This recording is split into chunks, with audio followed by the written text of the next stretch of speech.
Welcome to this detailed overview of the Reserve Bank of India Small Finance Bank's Resource Raising Norms Directions 2025.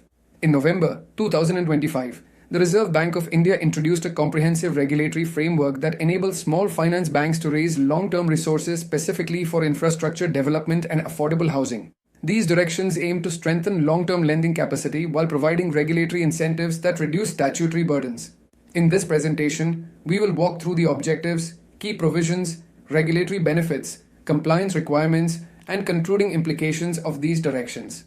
These directions are issued under the legal authority of Section 35 of the Banking Regulation Act, 1949. The Reserve Bank of India exercised these powers in the interest of public policy and financial system stability. Officially titled Reserve Bank of India Small Finance Banks Resource Raising Norms Directions 2025, these norms came into effect on the date they were published on the RBI's official website. The applicability is limited exclusively to small finance banks, which are collectively referred to as banks under these directions.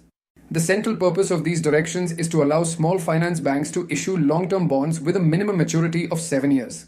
The funds raised through these bonds can be used for two specific purposes. First, lending to long-term projects across all infrastructure subsectors. Second, extending individual housing loans under the affordable housing segment. All eligible sectors must fall under the harmonized master list of infrastructure subsectors issued by the Government of India and updated from time to time.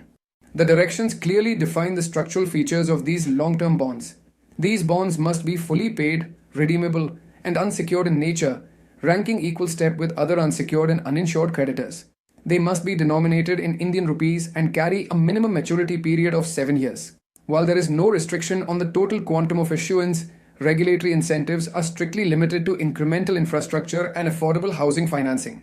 Importantly, these bonds must be issued in plain vanilla form without any embedded call or put options. Small finance banks have flexibility in determining the interest structure of these bonds. They may be issued either at a fixed rate or a floating rate. In the case of floating rate bonds, the interest must be linked to a market-determined benchmark. The bonds can be issued through public issues or private placements subject to full compliance with SEBR regulations, including mandatory credit rating and listing norms. It is important to note that these bonds are not eligible for deposit insurance, clearly distinguishing them from traditional bank deposits. One of the most significant benefits under these directions is the regulatory incentive framework. Eligible credit refers to outstanding standard infrastructure and affordable housing loans with original maturities exceeding 7 years. To the extent of such eligible credit, the long-term bonds issued are exempted from net demand and time liabilities calculation. As a result, these bonds are not subject to cash reserve ratio or statutory liquidity ratio requirements. However, this exemption is capped at the lower of the eligible credit or the outstanding long-term bonds issued, ensuring prudential discipline. In addition to CRR and SLR exemptions, these bonds also receive relief under priority sector lending norms. Eligible bonds are excluded from the computation of adjusted net bank credit for PSL targets as per RBI's Priority Sector Lending Directions 2025. The RBI has also laid down strict cross-holding rules. While banks may invest in such bonds issued by other banks, safeguards are imposed to prevent double counting of regulatory benefits. These include caps on investment exposure, restrictions on holding under the HTM category, limits on aggregate non-SLR investments, and a complete prohibition on banks holding their own bonds. With the introduction of these directions, all earlier instructions related to resource raising by small finance banks stand repealed. However, actions already taken under previous norms remain protected through saving provisions.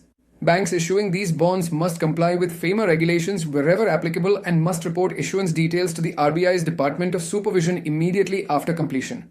In conclusion, the 2025 directions represent a well-calibrated regulatory reform. They empower small finance banks to support long-term infrastructure and affordable housing finance while maintaining transparency, prudence, and systemic stability. These norms mark a decisive step towards sustainable credit expansion in India's priority development sectors.